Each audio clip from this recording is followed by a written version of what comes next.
meedadka laba nabadoon oo laga afduubtay Ceelwaaq ayaa la soo sheegayaa in laga helay deegaano ka tirsan gobolkaasi.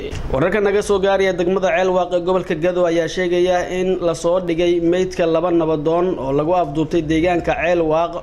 Oday dhaqameedyadan oo magacyadooda lagu sheegay Cabdiraxmaan Ugaas Cali iyo sidoo kale Aadan Macalin Caliyow ayaa waxa guryahooda kala baxay rag hubeysan sida ay saxaafadda u xaqiijiyeen gudoomiyaha degmada Ceelwaaq Ibraahim Guuleed Aadan.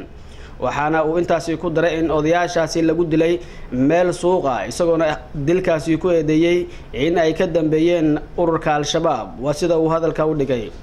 degmada Ceelwaaq ayaa hore loogu dilay saraakiil ka tirsan ciidanka dawladda iyadoona dhowr jeer ay gacan ku haynta degmadaasi ay la wareegeen ururka Al-Shabaab oo ku sugan qaybo ka mid ah gobolka Gado.